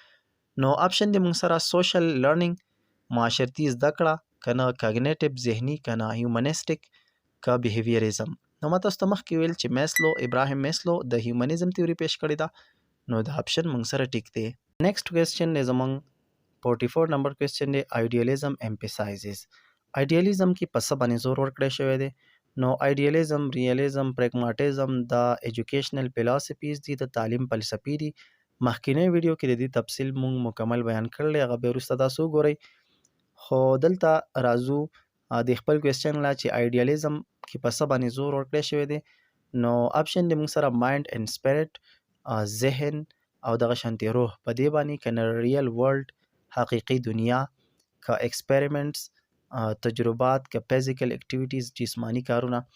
نو ایډیالیزم کې په آیډیاز باندې، په ذهن باندې، په سوچ، فکر او روح باندې په دې باندې فوکس ورکړی شوی دی. نو دا اپشن موږ سره صحیح دی. 45 نمبر کوېسچن دی فاؤنډر اف ایډیالیزم. د ایډیالیزم فاؤنډر څوک، مطلب دا چا پیش کړی؟ نو اپشن دی ارسطوټل، جان ډیوی، پلیټو، که فیجټ. پلیټو چې کوم ته افلاطون ویل کېږي، نو هغه دا فلسفي، دا فلسفه پیش کړې ده. 46 نمبر کوېسچن دی ریالیزم امپسایزز. ریالیزم کې په څه باندې زور ورکړی شوی دی؟ نو سپیریچوال گروث چې کوم روحاني ترقي ده، انر ورلډ دننه کومه دنیا ده، فیکټس اینڈ ریالټي حقیقت او دغه شانتي ریالټي چې کوم حقیقتونه دي او کوم یو څیز حقیقت دی، په دې باندې که نه فیلینګ اونلی، صرف په احساساتو باندې. نو ریالیزم کې په ریل ورلډ باندې فوکس ورکړی شوی دی، چې کوم ریالټي ده، فیکټس او ریالټي ده، چې کوم حقیقتونه دي په هغې کې په هغې باندې زور ورکړی شوی دی. فاؤنډر اف ریالیزم، د ریالیزم فاؤنډر څوک، مطلب دا چا پیش کړی؟ نو اپشن دی پلیټو، ارسطوټل، ډیوی، که نه فاروډ. نو صحیح اپشن دی ارسطوټل، ارسطو ریالیزم تیوري پیش کړې ده. 48 نمبر کوېسچن دی پریګماټیزم سپورټس. پریګماټیزم څه سپورټ کوي، څه له مدد ورکوي، مطلب په هغې کې په څه باندې زور ورکړی شوی دی؟ نو اپشن دی میمورایزیشن، یادول، لاجیک اونلی، صرف په منطق، په دلیل باندې، که نه لرنینګ بای ډوینګ، زده کړه کول په یو څیز کولو سره، چې یو څیز ته وکړي په خپله او د هغې نه زده کړه وکړي، که نه ډیسپلن، نظم و ضبط باندې. نو پریګماټیزم کې په پریکټیکل څیز باندې زور ورکړی شوی دی، په لرنینګ بای ډوینګ باندې، چې یو څیز ته په خپله وکړي او د هغې نه زده کړه حاصله کړي. 49 نمبر کوېسچن دی ډیوی از ریلیټډ ټو. ډیوی چې کوم سایکالوجیسټ دی، د تعلق د کوم یو فلسفې سره دی. نو اپشن دی ایډیالیزم، ریالیزم، پریګماټیزم، بیهیویریزم. نو پریګماټیزم تیوري د ډیوی پیش کړی د جان ډیوی. نو دا اپشن موږ سره صحیح دی. کوېسچن نمبر 50 دی educational philosophy that focuses on experience and action. هغه د تعلیم فلسفه چې هغه فوکس کوي، توجه کوي په ایکسپیرینس باندې، په تجربې باندې او په کار باندې، په تجربه او په پریکټیکل کار باندې. نو هغه کوم یو ده؟ نو اپشن دی ریالیزم، پریګماټیزم، ایډیالیزم که هیومنیزم. نو په دې کې اپشن صحیح دی، هغه دی پریګماټیزم. دا په پریکټیکل کار باندې، په ایکسپیرینس او په ایکشن باندې فوکس کوي، په دې باندې توجه کوي. 51 نمبر کوېسچن دی which of the following involves evaluating arguments and evidence logically. چې ته فیصله کې د دلایلو د منطق په بنیاد سره، د ثبوت په بنیاد سره ته فیصله کې، نو دا تعلق ساتي د کم قسمه سوچ سره، فکر سره. نو د سوچ قسمونه موږ په مخکینی ویډیو کې بیان کړي دي. خو اوس دلته راځو اپشن لا. کریټیو تینکینګ چې کوم تخلیقي سوچ دی چې پای کې نوې سوچ مخې ته. دویم دی کریټیکل تینکینګ، تنقیدي سوچ. امیجینیټیو تینکینګ چې پای کې امیجینیشن کیږي، تصور او خیال پیش کیږي. او دا شان دی لیټرل تینکینګ دی. لیټرل تینکینګ دی ته وایي چې ته په یو مسله ده او هغې ته په یو جدا انداز سره سوچ وکړي، مختلف زاویو نه هغې ته سوچ وکړي، مختلف طرفونو نه هغې ته سوچ وکړي چې د دې مسلې حل به څه راوځي. نو ته لیټرل تینکینګ وایي چې ته په یو جدا انداز سره او په یو نوي زاویې سره، په یو نوي طریقې سره سوچ وکړي، ته لیټرل تینکینګ وایي. نو دې کې صحیح اپشن دی کریټیکل تینکینګ، چې ته فیصله کې د ثبوت په بنیاد سره، نو دې ته وایي کریټیکل تینکینګ، تنقیدي سوچ. 52 نمبر کوېسچن دی finding unique and original solution to a problem shows. چې ته د یو مسلې دپاره یو یونیک هغه څیز ته وایي چې د هغې پېژندې بل څیز نه وي. چې ته د یو مسلې، د یو مشکل د هغې یونیک مطلب یو جدا او اوریجنل حل ګوري. نو دا په څه کې شامل دي؟ نو اپشن دی موږ سره کریټیکل تینکینګ، لاجیکل تینکینګ، کریټیو تینکینګ، انالیټیکل تینکینګ. انالیټیکل تینکینګ دی ته وایي چې ته یو مسله ده هغه په ایسو کې تقسیم کی، په پارټس کې ډیوایډ کی، ایسو کې تقسیم کی، او بیا هر یو ایسا هغه باندې ځان پوهه کی او د هغې دپاره حل راوباسي، سټیپ بای سټیپ، مرحله وار د هغې دپاره حل راوباسي. نو دا موږ سره اپشن دی. نو په دې کې کریټیو تینکینګ دا صحیح اپشن دی چې ته د یو مسلې د هغې حل راوباسي په یو نوي طریقې سره، نو ته کریټیو تینکینګ وایي، تخلیقي سوچ ورته وایي. 53 نمبر کوېسچن دی which thinking type involves generating many ideas quickly. په لاندې کې کم یو د تینکینګ کم یو قسم هغه چې کم دی نو آیډیاز، سوچونه هغه جنریټ کوي، هغه راوباسي ډیر زر. که ته غواړې چې ماته مختلف سوچونه ډیر زر راشي، مختلف آیډیاز راشي، د دې دپاره کم یو طریقه بهتر ده. نو اپشن دی موږ سره برین سټارمینګ، پرابلم سالوینګ، ډیسیژن میکینګ که ډیډکټیو ریزنینګ. ډیډکټیو ریزنینګ دی ته وایي چې ته یو عام اصول راواخلي او په یو خاص نتیجه د هغې نه راواخلي. دغه د یو عام اصول دی او د هغې نه ته یو خاص نتیجه راواخلي، دې ته ډیډکټیو ریزنینګ وایي. لکه مثال په طور باندې د دې یو مثال دا دی چې موږ دا وایو چې all birds have wings، چې ټولو مرغو د هغې وزري. نو بیا موږ دا وایو چې sparrow is a bird، چنچڼه دا مرغۍ ده، نو د چنچڼې هم وزري. دا موږ یو عام خبره راوغستله او هغه هم په خاص باندې پیټ کړه او یو خاص نتیجه هم ترې راوغستله. اوس راځو خپلې دې خبرې له چې تا ته په یو وخت کې ډېر آیډیاز راشي، ډېر سوچونه راشي. نو د دې لپاره بهترینه طریقه برین سټارمینګ دی. برین سټارمینګ دې ته وایو چې مختلف خلک راجمع شي او هغه خپل سوچونه پیش کړي، لکه څنګه چې مشوره کیږي او بیا په آخره کې یوه فیصله وشي. نو دې ته برین سټارمینګ وایي. 54 نمبر کوېسچن دی سالوینګ ریل لایف کلاس روم ایشوز از ان ایگزامپل آف. سالوینګ حل کول ریل لایف کلاس روم ایشوز. په کلاس روم کې چې کوم ریل لایف د عام ژوند سره چې کوم تعلق ساتي، کوم ایشوز راځي، کومې مسلې راځي، نو د هغې حل راویستل دا د څه مثال دی؟ نو اپشن دی موږ سره ډے ډریمینګ، پرابلم سالوینګ، برین سټارمینګ، میموري ریکال. نو ډے ډریمینګ دی ته وایي ډے وایي ورځ ته او ډریمینګ وایي خوب کول، خوب لیدل، مطلب په رڼا ورځ باندې خوب لیدل. مطلب ته ښه یې خو ته سوچونه کې او ته خوبونه ویني. لکه یو سټوډنټ دی هغه به په کلاس کې ناست وي خو هغه به سوچ بل طرف ته وي، هغه به چېرته ځان نه یو بل څیز جوړ کړی او په بله خیالي دنیا کې به یې دې ته ډې ډریمینګ وایي. پرابلم سالوینګ یو مسله حل کول، برین سټورمینګ میموري ریکال. نو صحیح اپشن دا دی چې پرابلم سالوینګ مسله حل کول. نو په کلاس روم کې چې کوم د عام ژوند سره کوم تعلق ساتي کومې مسلې راځي هغه حل کول دې ته پرابلم سالوینګ وایي. 55 نمبر کوېسچن دی helping someone make wise choices and life is called.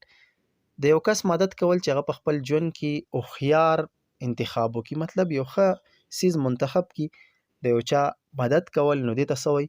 انسټرکشن ورته وایي. نو انسټرکشن خو موږ ټیچینګ ته وایو، استاذۍ ته وایو. سوپرویژن نگراني کول دي، ګایډنس رهنمایي چاته لار ښودل، او ډیسپلین نظم و ضبط. نو صحیح اپشن دی ګایډنس رهنمایي کول. 56 نمبر کوېسچن دی which focuses on maintaining classroom rules and control. په کم یو په دې کې هغه توجه کوي، فوکس کوي په کلاس روم کې چې کوم د کلاس روم اصول دي، د کمرې جماعت اصول دي، په هغې باندې او دغه شانتي د هغې په کنټرول کولو باندې. نو اپشن دی موږ سره ډیسپلین، انسټرکشن، ګایډنس، ایکسپلوریشن. نو صحیح اپشن دی ډیسپلین نظم و ضبط. دا دې ته وایي چې په کلاس روم چې کوم اصول دي یا د سکول د ادارې کوم اصول دي هغه فوکس وشي په هغې باندې، هغه راټینګ کړی شي او کنټرول راوستی شي. 57 نمبر کوېسچن دی monitoring students performance during a task is called. د یو ټاسک د یو کار په دوران کې د سټوډنټانو د هغې کارکردګي هغه مانیټر کول، د هغې نګراني کول چې آیا دا صحیح روانه ده که نه صحیح نه ده روانه. نو دې ته څه ویلی کېږي؟ انسټرکشن، ګایډنس، سوپرویژن، کنټرول. نو دې ته ویلی کېږي سوپرویژن کول، نگراني کول. 58 نمبر کوېسچن دی providing content knowledge and skill is called. ورکول کانټنټ مواد، علم او دغه شانتي هنر چاته ته څه مواد ورښې، علم ورته ښې، هنر ورته ښې، دې ته څه ویلی کېږي؟ ګایډنس رهنمایي، سوپرویژن نگراني، انسټرکشن چې کوم ټیچینګ دی ښودل دي که نه ډیسپلین. نو صحیح اپشن دی انسټرکشن چې کوم ته موږ ټیچینګ وایو، تدریس ورته وایو، دا اپشن ټیک دی. 59 نمبر کوېسچن دی which is the primary agent of socialization. د سوشلایزیشن د معاشرې د ټولو نه اولنی ایجنټ، د ټولو نه اولنی سټپ هغه کم یو دی؟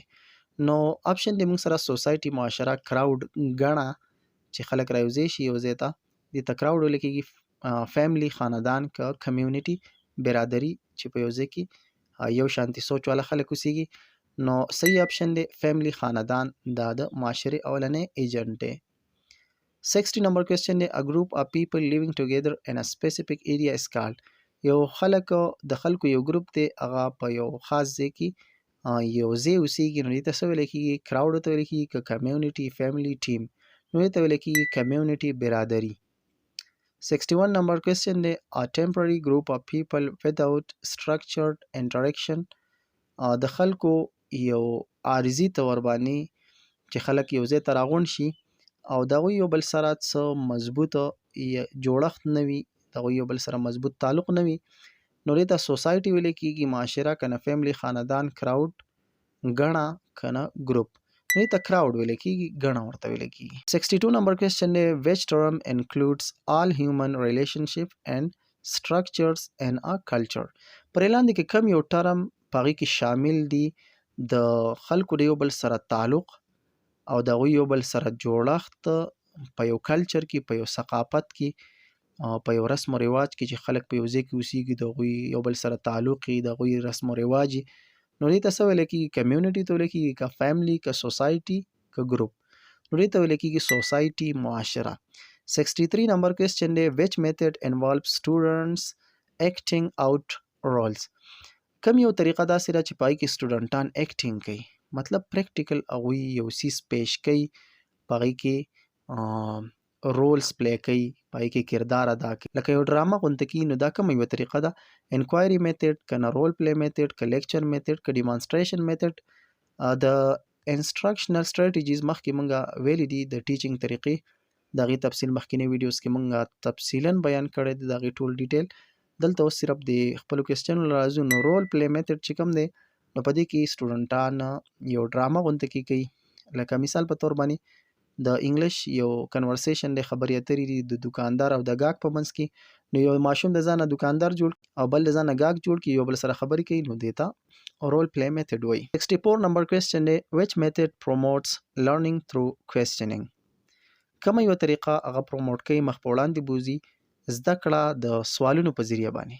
مطلب کومه یوه طریقه ده چې هغې کې زده کړه کېږي د سوالونو په ذریعه باندې د تپوسونو په ذریعه باندې. نو آپشن دی موږ سره ډریل میتھډ، انکوایري میتھډ، رول پلی میتھډ که نه لیکچر میتھډ. نو انکوایري میتھډ چې کوم دی نو په دې کې سوالونو په ذریعه باندې زده کړه کېږي. انکوایري میتھډ هغه انکوایري بیسډ میتھډ چې په دې کې ماشومان یو کوېسچن وکړي یا یو ټیچر یو کوېسچن وکړي او ماشومانو ته بیا هغه کار حواله کړي چې تاسو په خپله ریسرچ وکړئ او دې باره کې معلومات حاصل کړئ. نو په دې کې ماشومان جوړه زده کړه کوي او په خپله معلومات کوي. نو دا انکوایري میتھډ دی. 65 نمبر کوېسچن دی which strategy is teacher centered and mainly one way communication. کوم یو سټریټیجي کومه یوه طریقه هغه ټیچر سینټرډ ده، مطلب ټیچر پکې زیات انوالو وي، زیات تعلق یې له ټیچر سره وي او مینلی چې کوم دی هغه ون وے کمیونیکیشن یې په هغې کې صرف یو کس خبرې کوي، مطلب صرف استاد په هغې کې خبرې کوي او سټوډنټان ورته غلي ناست وي. نو دا کومه یوه طریقه ده؟ نو آپشن دی رول پلی که انکوایري که پروجیکټ که لیکچر میتھډ. نو صحیح آپشن دی لیکچر میتھډ. لیکچر چې کومه طریقه وي نو ټیچر لګیا وي او سټوډنټانو ورته صرف غوږ ایښودی، ون وے کمیونیکیشن یي، د یو طرفه کمیونیکیشن یي صرف. 66 شپږ شپېته نمبر کوېسچن دی who proposed a model with 9 instructional events. ایجوکیشنل ماډل چې کوم دي تعلیمي نمونې هغه موږ د دې نه چې کوم مخکې موږ ویډیو اپلوډ کړی ده په هغې کې موږ د ایجوکیشنل چې کوم ماډلز دي چې کوم ګینیز ماډل دی یا کیلر ARCS ماډل دی دغه شانتي نور چې کوم ماډلز دي دا موږ تفصیلا په هغې کې بیان کړي دي. هغه ویډیو به تاسو وروسته وګورئ. اوس دلته راځو دې له چې په دې کوېسچن کې موږ ته وایي چې کوم یو ماډل داسې دی who proposed a model چا هغه ماډل پیش کړی دی with 9 instructional events چې په هغې کې 9 د ټیچینګ د انسټرکشنل مرحلې بیان کړي دي. 9 مرحلې پکې بیان کړي دي. نو هغه چا بیان کړي دي؟ نو موږ ته یې د هغه سایکالوجیسټ او د ایجوکیشنسټ هغې نومونه ورکړي دي. یو دی کیلر، دویم دی فیجټ، بل دی ګیني، بل دی ویګارډسکي. نو ګیني ماډل چې کوم دی په هغې کې چې کوم ګیني سایکالوجیسټ دی هغه 9 ایونټس پیش کړي دي د انسټرکشنل د ټیچینګ د هغې 9 ایونټس یې پیش کړي. نو صحیح اپشن موږ سره د ګیني ماډل. 67 نمبر کوېسچن دی which model focuses on attention, relevance, confidence and satisfaction. دا څلور خبرې دي په کوم ماډل کې دا څلور خبرې شوي دي؟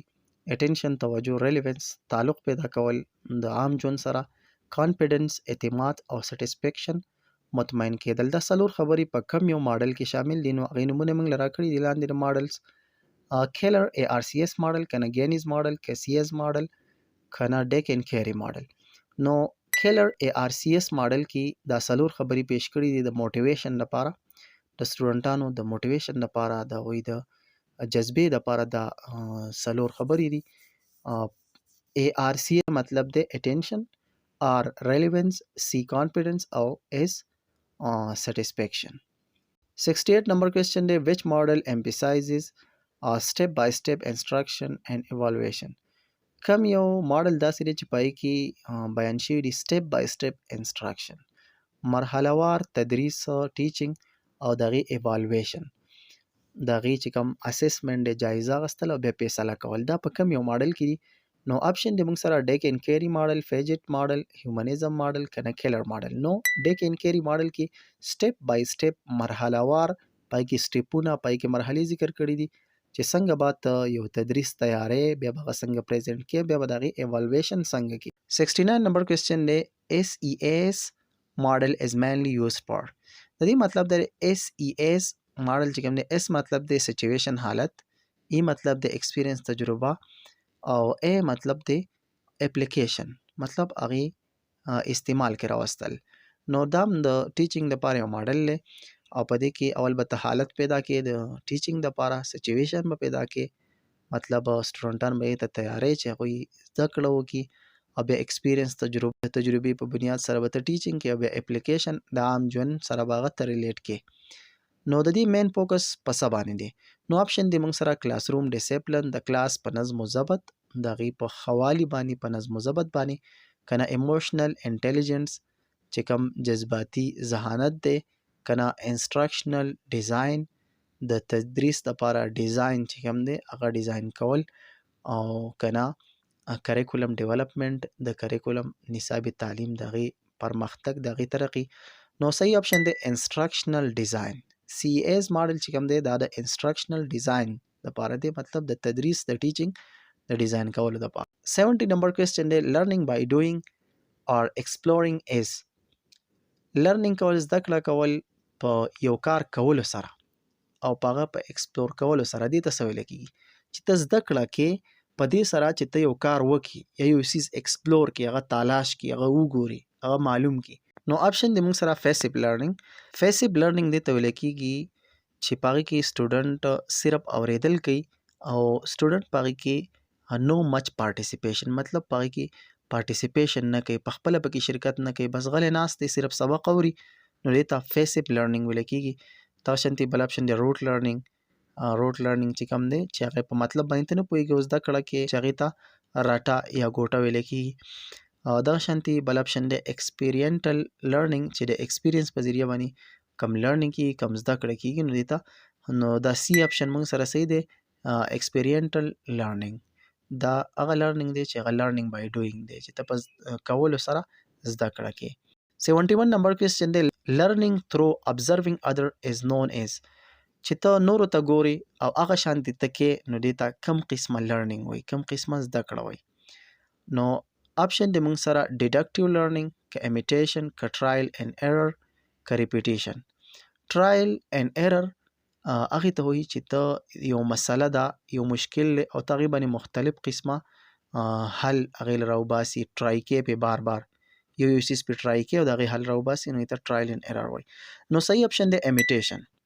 دې ته به موږ وایو نقل کول، چې ته بل ته وګورې او هغه شانتې اختیار کړي، هغه شانتې زده کړه وکړي، هغه شانتې عمل اختیار کړي.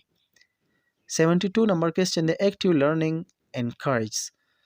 اکټیو لرنینګ چې کوم دی چې کوم فعاله زده کړه ده چې په هغې کې سټوډنټ ښه باقاعده ایسالي، نو دا انکریج کوي، مطلب همت ورکوي. سله کوایټ نوټ ټیکینګ چې په خاموشۍ سره یو کس دی هغه نوټس، نکات لیکي، اهم نقطې لیکي، که نه فیسیو لیسنینګ چې غلی ناست دی او صرف اورېدل کوي، که نه سټوډنټ پارټیسیپیشن، سټوډنټان پکې ایسالي، که میمورایزیشن. نو صحیح اپشن دی سټوډنټ پارټیسیپیشن، سټوډنټان پکې ایسالي. 73 نمبر کوېسچن دی وچ ټایپ اف لرنینګ انوالوز ډیپ انګیجمنٹ اینډ انډرسټینډینګ. کم قسمه زده کړه داسې ده چې په هغې کې ماشومان جوور په هغې کې انګیج وي، په هغې کې مصروف وي او دغه شانتې جوور پوهه حاصلوي، مطلب د یو څیز جوړوالي ته ځي. نو اپشن دی موږ سره سرفیس لرنینګ، که نه الابوریشن، میمورایزیشن، که کاپینګ. نو په دې کې موږ سره صحیح اپشن دی الابوریشن. الابوریشن دې ته وایي، مخکې دا موږ بیان کړي وو چې تا ته نوي معلومات راشي او ته هغه تا سره چې کم معلومات یا کم علم دی ته د هغې سره ریلیټ کړي، د هغې سره تعلق پیدا کړي او هغه زده کړي. لکه د انګلیش یو ورډ تا یاد کو، نو ته د هغې د یاد ساتلو دپاره هغه په جمله کې استعمال کړي، نو تا ته به هغه څیز خیالي ته الابوریشن وایي. نو په دې کې دا خبره ده چې یو څیز به ته هغه به پریکټیکل لایف ته راولي، هغه به داسې یو څیز سره ریلیټ کړي چې هغه تا ته یاد پاتې شي. نو په دې کې ښه جوره زده کړه هم کېږي او ښه ډیپ انګیجمنټ پکې هم دی. نو دا اپشن موږ سره صحیح دی. 74 نمبر کوېسچن دی هیومنسټک ایجوکیشن فوکسز آن. هیومنسټک ایجوکیشن په څه باندې فوکس کوي، په څه باندې توجه ده؟ نو اپشن دی موږ سره بیهیویر کنټرول، چې په رویه باندې کنټرول راشي، که ایگزام ریزلټ، د ایگزام په ریزلټ باندې، د امتحان په ریزلټ باندې، سټوډنټ سیلف گروث، د سټوډنټ په ذاتي ترقۍ باندې، که نه پنشمنټ، سزا باندې.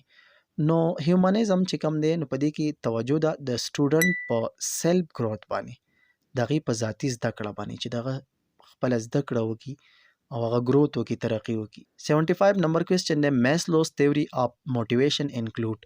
میسلو چې کوم د موټیویشن تھیوري پیش کړې ده، چې کوم تا هیومنزم تھیوري وایي، نو په هغې کې څه شامل دي؟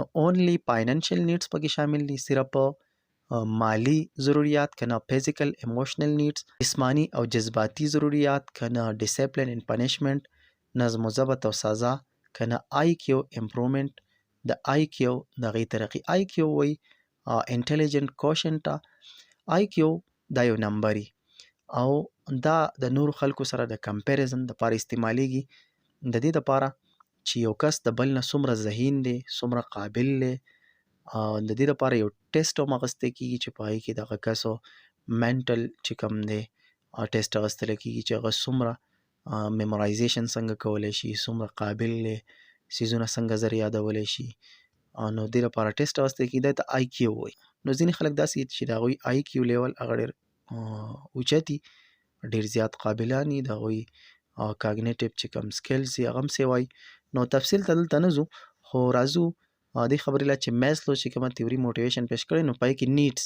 پیش کړي دي په هغې کې فزیکل او ایموشنل نیډس دي چې کوم هیومنیزم تیوري ده د انسان جسمانی او جذباتي ضروریات 76 نمبر کوېسچن دی انټرانزک موټیویشن مینز د موټیویشن مختلف قسمونه دي یو د انټرانزک موټیویشن دی چې هغه ته د دننه نه میلاویږي موټیویشن وایي جذبې ته چې تا کې یو جذبه راشي د یو کار کولو نو یو انټرانزک دی چې هغه تا کې د دننه نه راځي مطلب ته یو کار کې په هغې کې تا ته خوشحالي میلاویږي هغه ته د خوشحالۍ دپاره کې په هغې کې ته تنګېږي نه لکه مثال په طور باندې ته یو گیم کې نو او دغه شانتي تا ته هغې کې خوند میلاویږي خوشحالي میلاویږي دغه شانتي بل دی ایکسټرانزک موټیویشن ایکسټرانزک موټیویشن هغه دی چې هغه ته هغه کار د دې دپاره کې چې تا ته به یو ریوارډ میلاویږي یا یو انعام به ته میلاویږي یا پنشمنټ سزا به ته میلاویږي لکه ته سکول ته ځې د دې دپاره چې داسې نه چې مور او پلار ماله سزا راکړي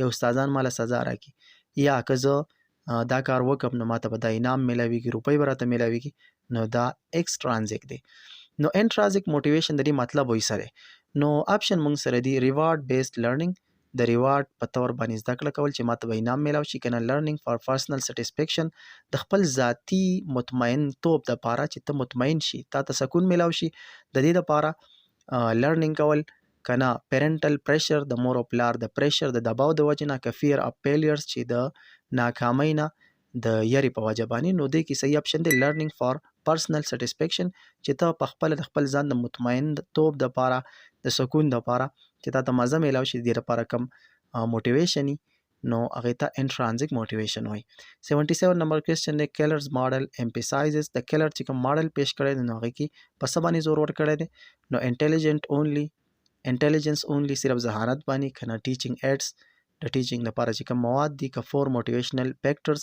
څلور د موټیویشن فیکټرز د هغې اجزا که نه پرسنالټي ټایپس د شخصیت قسمونه نو مونږ ویلو چې کیلر اے آر سی ایس ماډل کې څلور موټیویشنل فیکټرز بیان کړي څلور خبرې بیان کړي 78 نمبر کوېسچن دی ان کلاسیکل کنډیشننګ ا نیچرل سټیمولس از کالډ کلاسیکل کنډیشننګ دا د بیهیویریزم تیوري یې سره ګوره بیهیویریزم تیوري دا بی اف سکینر پیش کړې ده په دې کې موږ سره دوه قسمه کنډیشننګ دي یو د آپرینټ کنډیشننګ چې دا بی اف سکینر پیش کړل او یو د کلاسیکل کنډیشننګ چې دا ایوان فالو پیش کړی دی او اوس چې کوم ریسنټلی نن چې کوم زه دا ویډیو ریکارډ کوم نن 15 مې ده نو نن د ډي ایم چې کوم ټیسټ شوی دی نو په هغې کې دا یو کوېسچن راغلی چې کلاسیکل کنډیشننګ چې کوم دی چا پیش کړی نو لاندې اپشن و بی اف سکینر و دا شان دی ایوان فالو نو ایوان فالو اپشن په هغې کې صحیح نو دا چې کوم دی کلاسیکل کنډیشننګ دا ایوان فالو پیش کړی دی او په هغې کې د هغې تفصیل موږ په مخکینی ویډیو کې بیان کړی دی هغه ویډیو تاسو بیا لازم وګورئ زه بار تاسو ته دا خبره کوم چې مخکینی ویډیوز وګورئ د هغې وجه دا ده چې په هغه ویډیوز کې موږ تفصیل مکمل بیان کړی دی او انشاءالله تاسو له به ډېره زیاته فایده درکړي که تاسو د هر قسمه ټیسټ لپاره کار کوئ د ایټا ټیسټونو لپاره که نه د ایس ډي او ډي او پوسټونو لپاره د پرنسپل هیډ ماسټر پوسټونو لپاره نو اوس راځو خپل کوېسچن له چې په کلاسیکل کنډیشننګ کې چې کوم نیچرل سټیمولس دی نو هغې ته ویل کېږي چې کوم قدرتي محرک دی سټیمولس دی ته وایي چې یو څیز تا باندې اثر وکړي نو نیچرل چې کوم دی قدرتي طور نو هغې ته ویلی شوی دی څه نو اپشن دی موږ کنډیشن سټیمولس که انکنډیشن سټیمولس که نیچرل سټیمولس که ریفلیکس نو دې کې صحیح اپشن دی انکنډیشن سټیمولس تفصیل لپاره تاسو مخکینی ویډیو وګورئ دلته موږ پوره تفصیل نشو بیانولی بیا به ویډیو ډیره زیاته اوږده شي چې کومو کسانو زموږ مخکینی ویډیو کتلي هغوی ته به دا خبرې بالکل اساني 79 نمبر کوېسچن دی ا سټیمولس دی ټریګرز ا لرنډ ریسپانس هغه سټیمولس هغه محرک چې هغه پیدا کوي. ټریګرز مینس پیدا کوي لرن ریسپانس، زده شوی ریسپانس. هغه سټیمولس چې هغه زده شوی ریسپانس پیدا کوي نو هغې ته موږ څه وایو؟ نو اپشن دی انکنډیشن سټیمولس، کنه کنډیشن سټیمولس، که ریفلیکس، کنه ریسپانس سټیمولس. نو صحیح اپشن دی کنډیشن سټیمولس. ګوره چې کوم زده شوی نو هغه به کنډیشن وي، چې کوم نیچرلی هغه به انکنډیشن وي. نو دا ځان سره یاد ساتئ، دا مخکې مونږ بیان کړي دي. 80 نمبر کوېسچن دی فالوپس ایکسپریمنٹ واز بیسډ آن. فالوپس چې کوم ایکسپریمنٹ کړی، فالوپس دا یو سایکالوجسټ د ایکسپریمنٹ کړی، تجربه یې کړې وه. نو هغه تجربې له څه نوم ورکړی و؟ د هغه د څه په بنیاد سره وه؟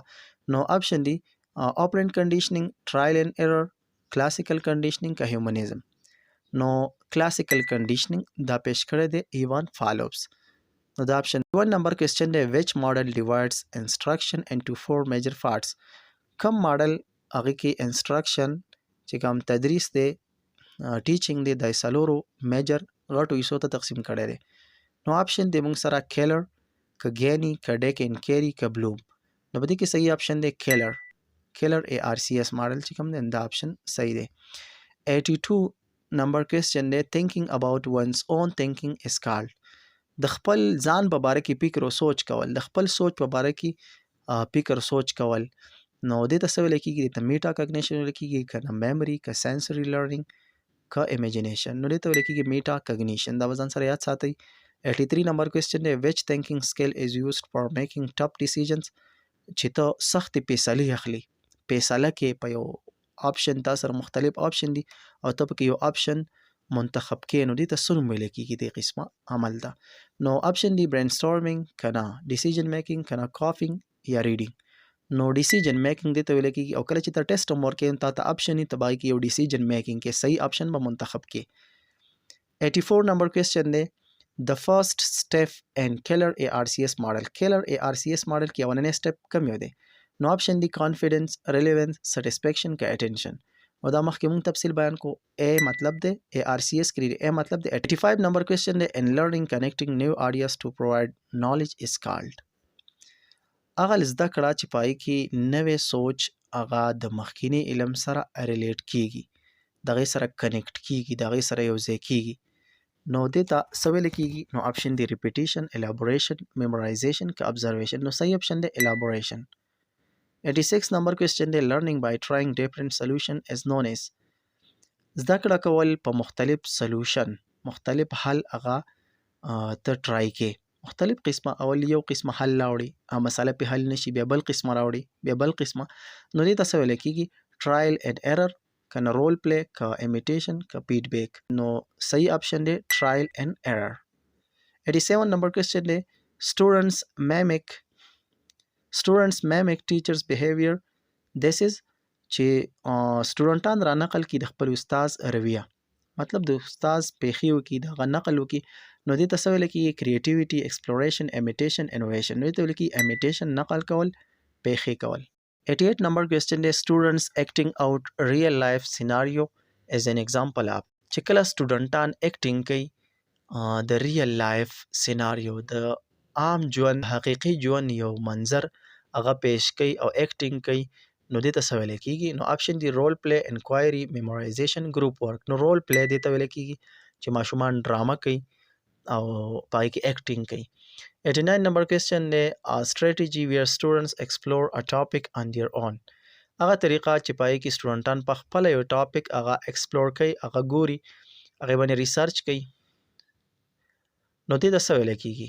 نو آپشن دی موږ سره روټ لرنینګ، لیکچر، انکوایري بیسډ لرنینګ که ابزرویشن. نو انکوایري بیسډ لرنینګ دې ته ویل کېږي. دا مخکې موږ تفصیل بیان کو. 90 نمبر کوېسچن دی the model focuses on systematic instructional design. هغه ماډل چې په هغې کې فوکس شوی دی، توجه شوې ده په یو سیسټم باندې د انسټرکشنل ډیزاین. د انسټرکشن د تدریس د ډیزاین کولو یو سیسټم یې پکې بیان کړی دی، سټیپ بای سټیپ. نو آپشن دی موږ سره CAS ماډل، که کیلر ماډل، که ډیک اینډ کیری ماډل، که هیومنزم. نو آپشن دی ډیک اینډ کیری ماډل. صحیح آپشن پکې دی ډیک اینډ کیری ماډل. 91 نمبر کوېسچن دی the goal of humanism and education is to.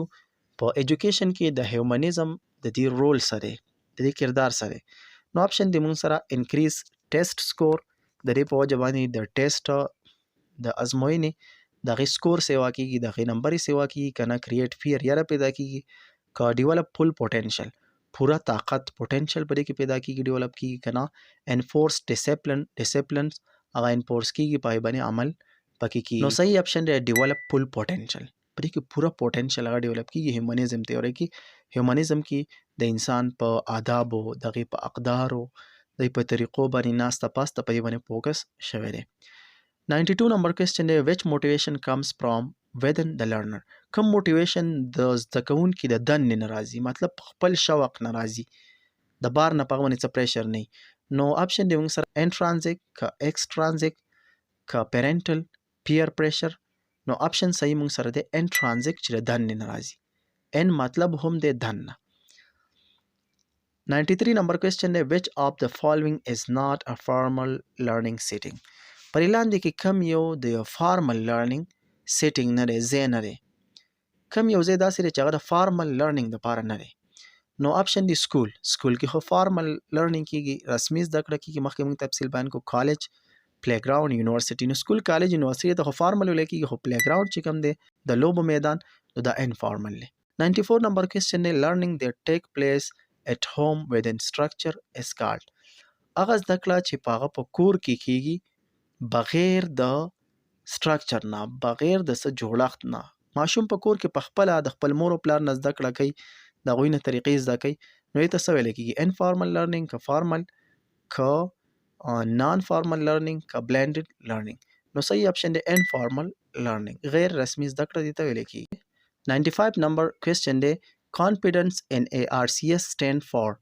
په ARCS ماډل کې د کانفیډنس مطلب دی اعتماد. نو اپشن دی سیلف امیج، د خپل ځان تصویر که نه. بی نمبر سیلف ایشورنس ټو سکسیډ، چې په خپل ځان باندې یقیني چې زه کامیابېږم، دا مطلب دی که نه. ایکسټرنل پریز، که د بهر نه ستا څوک تعریف وکړي، دا مطلب دی. که ریوارډز مطلب دی، انعام مطلب دی. نو صحیح اپشن دی سیلف ایشورنس ټو سکسیډ، په خپل ځان باندې یقیني چې زه کامیابېږم، نو دې ته ویل کېږي کانفیډنس. 96 نمبر کوېسچن دی ویګاټسکی تیوري سپورټس. ویګاټسکی تیوري چې کومه ده دا سپورټ کوي، دا مدد ورکوي سره سوشل انټریکشن ان لرننګ، په لرننګ کې په زده کړه کې د معاشرې تعلق، که نه میموري تکنیکس، د یاداشت طریقې، که بیهیویریزم، که پنشمنټ بیسډ لرننګ، د سزا په طور باندې زده کړه، د سزا په بیس باندې زده کړه. نو صحیح اپشن دی سوشل انټریکشن ان لرننګ، په زده کړه کې سوشل انټریکشن، د معاشرې تعلق. 97 نمبر کوېسچن دی which is not part of killer ARCS model. پر لاندې کې کم یو د کلر ARCS ماډل حصہ نه ده. نو attention relevance satisfaction. نو اپشن دی attention relevance repetition که satisfaction. نو دا نو ټول پکې دی ARCS، په دې کې دا repetition دا پکې نشته. په دې ARCS کې مطلب د R دی relevance نه repetition، نو دا یو پکې نه دی. نو سی نمبر اپشن صحیح دی. 98 نمبر کوېسچن دی which is not a social institution. پر لاندې کې کم یو سوشل انسټیټیوشن نه دی، مطلب چې د هغې نه زده کړه کېږي د معاشرې. که اپشن دی فیملی، نو دې نه هم زده کړه کېږي، سوشل انسټیټیوشن دی. سکول دی، کراوډ دی، سوسایټي ده. نو کراوډ په دې کې سوشل انسټیټیوشن نه دی، ځکه چې کراوډ چې خلک راجمع شوي نو هغه عارضي طور باندې ټیمپرري، بیا هغه اصطلاح شي، ختم شي. 99 نمبر کوېسچن دی لرننګ by observing others action is based on. زده کړه کول د نورو خلکو بیهیویر، زده کړه کول نور خلک ابزرو کول، نورو خلکو ته کتل، د هغې مشاهده کول او زده کړه کول. نو دا چا پیش کړې ده دا خبره چا کړې ده؟ نو اپشن دی سکینر، فالو، بینډورا که برونر. نو صحیح اپشن دی بینډورا. دا پیش کړي چې لرننګ زده کړه د ابزروینګ په طور باندې چې نور خلکو ته ګوري، هغه ابزرو کړي. سلم او اخیرنی نمبر کوېسچن دی which of these helps student find meaningful learning. په لاندې کې کم یو داسې دی چې سټوډنټانو ته meaningful learning ملاویږي، مطلب هغوی ته یو جوړه زده کړه ملاویږي چې هغې یو مطلبي. نو اپشن دی موږ سره سرفیس لرننګ، ریپیټیشن، الابوریشن، ډیکټیشن. نو صحیح اپشن دی الابوریشن.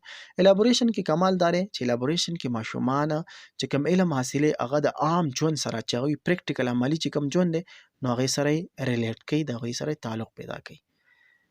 نو دا 100 د پیډاګاجي ډیر زیات مهم او په ټیسټونو کې بار بار راتلونکي سوالونه. امید لرم تاسو به په دې سوالونو باندې پوه شوي یې. تاسو ته به د دې ویډیو نه فایده میلاو شوي. که دا ویډیو ستاسو خوښه شوي ویډیو در سره لایک کړئ، خپل ملګرو سره شیر کړئ. د نورو داسې ویډیوګانو لپاره زموږ چینل ضرور سبسکرایب کړئ. ډیره زیاته مننه.